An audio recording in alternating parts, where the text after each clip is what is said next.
If you took every single dollar, euro, yen, and pound in existence, every coin in every pocket, every digit in every bank account on Earth, and you used it to pay off the global debt today, do you know what would happen? You would still be short by $100 trillion. Let that sink in. The world literally does not have enough money to pay for the world. We have crossed a mathematical event horizon. We aren't just in the red, we are living inside a statistical impossibility, a hallucination of value that is being held together by nothing but silence and faith.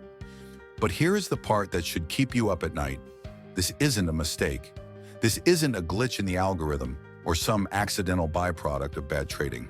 This gap, this $300 trillion void, it was engineered. And the architects of this anomaly are banking on the fact that you don't understand the math until it's too late. So how does a planet go bankrupt? To understand the magnitude of this anomaly, you have to stop thinking about money as currency and start thinking about it as time. Debt is simply a claim on future labor. It is a promise that you will work tomorrow to pay for what you consume today. But when the global debt hits $305 trillion, over 350% of the entire global GDP, we have made a promise that the human race physically cannot keep.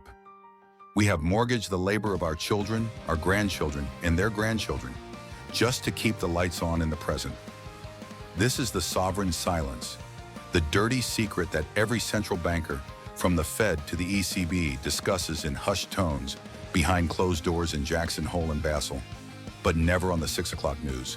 The secret is this: the debt can never be repaid. Mathematically, it is finished. Here is the mechanism of the trap. Under our current fiat system, money comes into existence as debt. When a central bank prints money, they are essentially lending it into existence. That money carries interest. But here's the catch, the paradox that breaks the system. They print the principal, but they never print the money to pay the interest. If the global economy is a game of musical chairs, the central banks designed the game so that there are always fewer chairs than players. To pay the interest on the old debt, the system demands that we borrow more new money. We have to expand the debt supply just to service the previous debt. It is a Ponzi scheme so vast, so all-encompassing, that we have mistaken it for gravity. For 40 years, this worked because interest rates kept falling.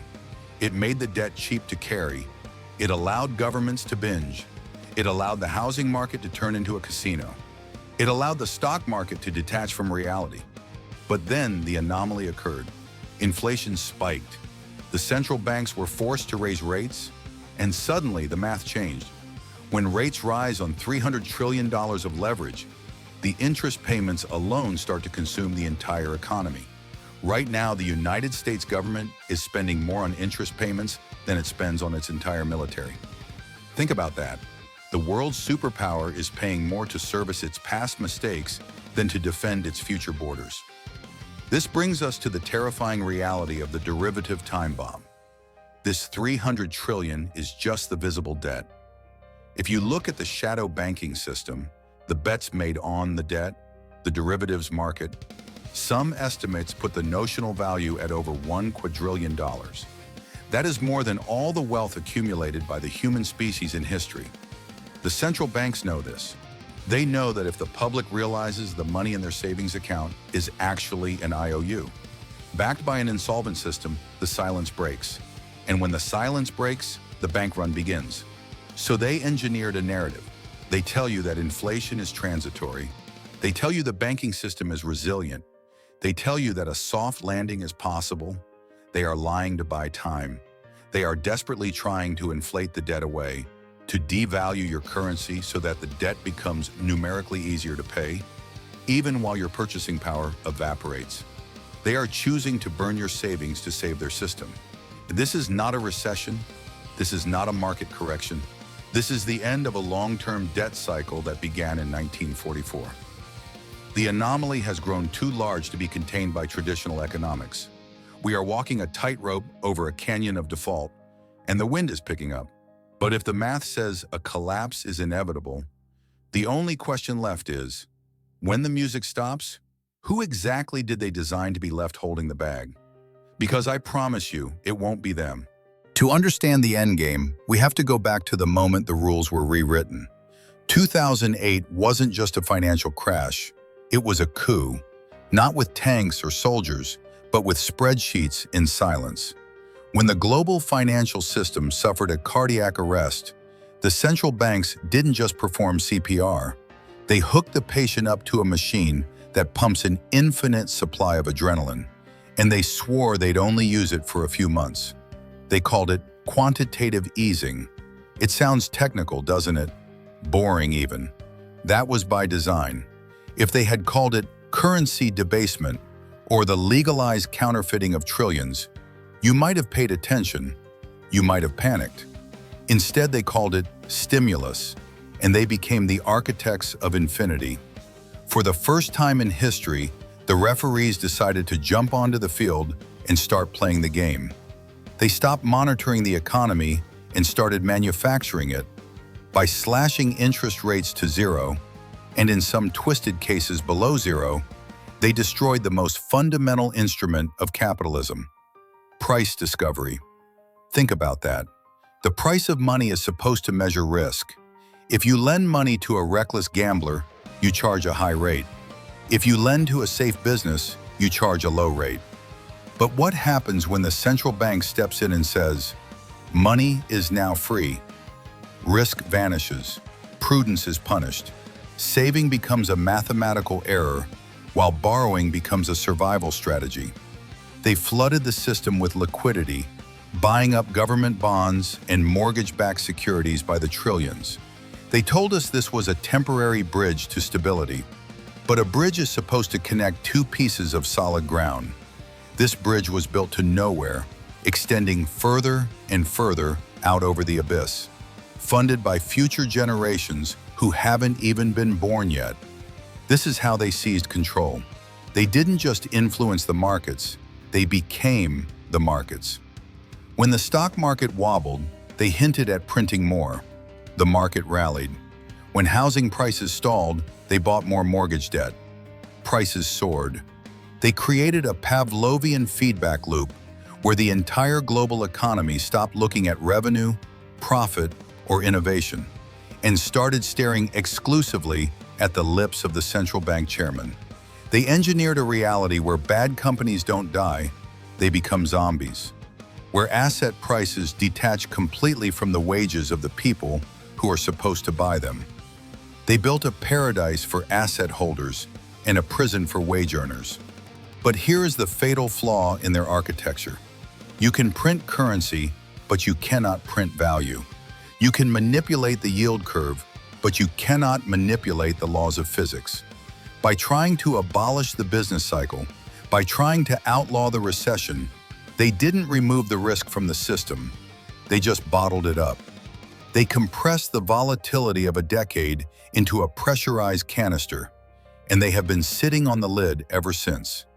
They convinced the world that they had mastered the economy, that they were the wizards behind the curtain pulling the levers. But the curtain is tearing. Because when you distort the price of money for this long, eventually the market stops believing your lie. And that is where we are right now. The architects of infinity have run out of road. They are trapped in a cage of their own design. If they stop printing, the asset bubbles burst. If they keep printing, the currency collapses. They seized control of the ship, locked the passengers in the cabins, and steered us directly into the storm. And now that the hull is breaching, they are looking for the lifeboats. To understand how this ship started sinking, we have to go back to the moment they first introduced the needle. We need to talk about the morphine drip. Go back to 2008. The global financial body was in trauma. The heart had stopped. The patient was on the table, flatlining. In a panic, the central banks rushed in with a defibrillator and a massive dose of emergency adrenaline. They called it quantitative easing. And to be fair, it worked. The heart started beating again. The immediate panic subsided. But here is the critical error. Here is the crime. That emergency medicine was supposed to be a one-time intervention, a temporary bridge to get us to the other side of the crisis. But when the patient woke up, groggy and weak, the doctors didn't prescribe physical therapy. They didn't demand the hard work of structural reform or fiscal discipline. No, they looked at the patient, saw that he was still in pain, and they decided to keep the IV line running. They turned a temporary crisis measure into a permanent economic lifestyle. Year after year, they kept interest rates pinned to the floor. They flooded the veins of the economy with cheap, easy money. And just like any narcotic, the economy began to develop a tolerance. $1 billion used to move the needle. Suddenly it took 100 billion, then 1 trillion. The doses got larger, the frequency got shorter, and the effect became weaker. Markets that were once driven by innovation, profit, and actual value creation stopped caring about reality. They only cared about the next fix. Wall Street became detached from Main Street, floating in a hazy, drug-induced euphoria where stock prices only go up and risk doesn't exist because the dealer, the central bank, is always there to supply the next hit. This created a terrifying physiological change. The muscles of the free market began to atrophy. We saw the rise of the zombie companies, corporations that are technically dead, unable to pay off the interest on their debts from their own profits, yet shuffling along, kept alive solely by the morphine drip of near-zero interest rates. They engineered an economy that is physically incapable of surviving in a natural environment. And this brings us to the horror of our current moment. The doctors know the patient is toxic. They know the dosage is lethal. They see inflation spiking like a fever that's about to burn the brain. So they threaten to pull the plug. They talk about tapering. They talk about normalizing. But the moment they touch that IV line, the patient starts to convulse. The markets crash, the pensions wobble, and the politicians scream. The withdrawal symptoms are no longer just a recession. They are a total systemic organ failure. So what do? They panic. They look at the shaking patient and they reach for the only tool they have left. They don't detox, they up the dose. They have trapped us in a cycle where the cure has become infinitely more dangerous than the disease. We are no longer dealing with economics. We are dealing with chemical dependency on a global scale. And the supply is running out. But here is where the tragedy of errors ends, and something far more sinister begins.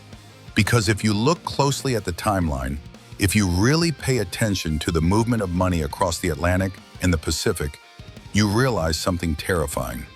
This overdose wasn't a panic response. It wasn't a mistake. It was the plan. Welcome to the era of the sovereign silence. We are conditioned to believe that inflation is the enemy. We are told it's the fiery dragon that the brave knights at the Federal Reserve, the ECB, and the Bank of Japan are sworn to slay. We watch the press conferences, we parse the Fed speak, believing they are fighting tooth and nail to save the value of our money. But what if I told you the dragon isn't invading the castle? What if the knights are breeding it in the basement? You have to understand the math. By 2020, global sovereign debt had reached levels that were mathematically impossible to repay. Not difficult, impossible. There is not enough productivity in the entire human race to tax our way out of this hole. So the central planners were left with two choices. Choice A, default. You tell the world the money is gone. You admit the treasury is empty. Markets collapse, governments topple, and the illusion of solvency shatters instantly. It is loud, it is violent, and it ends careers. Or, choice B, you don't default on the number of dollars owed. You default on the value of those dollars. This is the sovereign silence. It is the unspoken, coordinated agreement between the major economic powers to synchronize their printing presses. Think about it. If the US dollar devalues alone, the dollar index crashes. Everyone flees to the euro or the yen. It creates a currency crisis. But if the euro, the yen, and the pound all jump off the cliff holding hands with the dollar, the relative exchange rates barely move. The charts look flat. The water looks calm. But underneath, the entire ocean is draining away.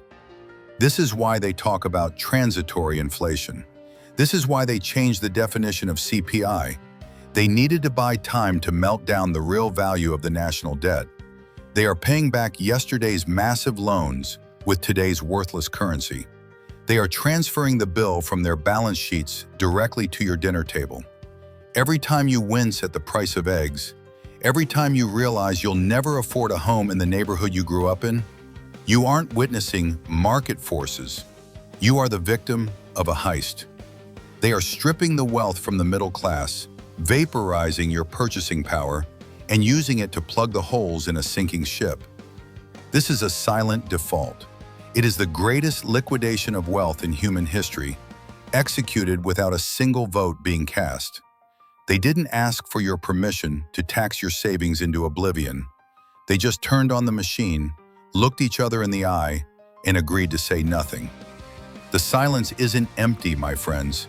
It is heavy. It is deliberate.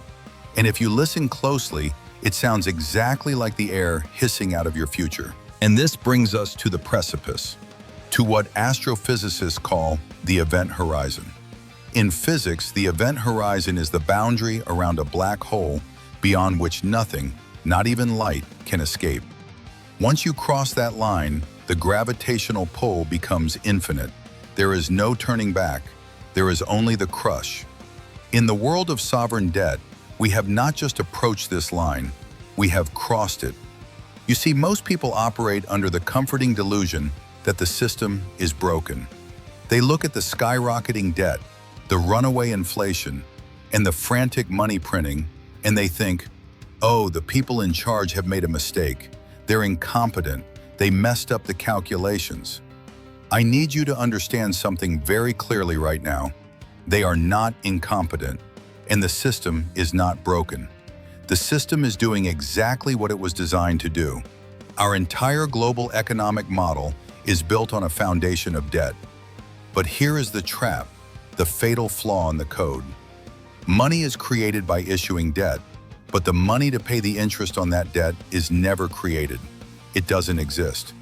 If you borrow $100 and you owe back $105, that extra $5 literally is not in the money supply. The only way to pay it back is to borrow more, to create more debt to pay the old debt. This is what creates the exponential curve. It is a mathematical necessity. The system must grow, it must inflate, it must devour more and more of the real economy just to keep the lights on. It is a shark that dies if it stops swimming. For decades, central bankers managed to keep this shark swimming by lowering interest rates. Lower and lower until we hit the floor. 0%. They made money free to keep the illusion alive. But now, we are in the endgame. We are in the phase known as the doom loop. Because they kept rates at zero for so long, governments gorged themselves. They took on debt levels that would make a gambler blush. And now, as inflation forces interest rates to rise, the cost of servicing that debt is going vertical. Think about this. In the United States alone, interest payments on federal debt are rapidly approaching the size of the entire defense budget. We are borrowing money just to pay the interest on the money we already borrowed. This is the event horizon. When a nation has to print money solely to pay its creditors, the currency enters a death spiral. The central banks are now trapped in a room with no doors. If they raise rates to fight inflation, they bankrupt the government and crash the banking system. If they lower rates to save the government, hyperinflation incinerates the currency and wipes out the middle class. There is no third option. There is no magic trick. So why do I say this is engineered? Because the architects of this system know how to read a balance sheet. They knew this day would come 50 years ago. This isn't an accident. It is a controlled demolition. They are not trying to save the current system. They are milking the remaining value out of it before they switch it off. They are effectively strip mining the purchasing power of the working class to settle the books of the elite. The volatility you see in the markets, that isn't chaos. That is the sound of the transfer mechanism shifting into high gear. They are liquidating the old world to buy up the assets of the new one. The collapse isn't a bug. The collapse is the feature. And we are living through the moment where the math finally demands its due. This is the endgame. But you have to understand, in the eyes of the central planners, this isn't a tragedy. It's a transaction. We are standing at the precipice of the great wealth transfer. Now, the mainstream media will tell you that this transfer is just money moving from boomers to millennials. That is the cover story. That is the distraction. The real transfer is kinetic. It is the movement of wealth from the unaware to the prepared, from the holders of currency to the holders of assets, from the public trust into private hands. Think about the mechanism we just exposed. When a currency collapses, the value doesn't vanish into thin air. It flows. It moves like water seeking the lowest point. When the purchasing power of the dollar, the euro, or the yen evaporates, it doesn't leave the planet. It rushes into hard assets. This is why the elites are buying farmland. This is why institutions are hoarding commodities. This is why the sovereign silence is deafening. They aren't warning you because they need you to hold the bag. They need exit liquidity. They need the middle class to stay invested in the illusion of paper safety while they quietly exit into the fortress of tangible reality. If you are holding your life's energy in a currency they can print at will, you are the fuel for their fire. You are the battery they are draining to power their transition. But here is the secret they don't want you to know. You can front-run them. The very same volatility they are using to shake you out is the opportunity of a lifetime. If you understand that debt is the liability of the old system and hard assets are the equity of the new one, you change your position on the chessboard. You stop trying to save a dying currency and start accumulating the things that cannot be printed. Gold, silver, strategic land, digital sovereignty, skills that cannot be inflated away. The goal is no longer just growth. The goal is preservation.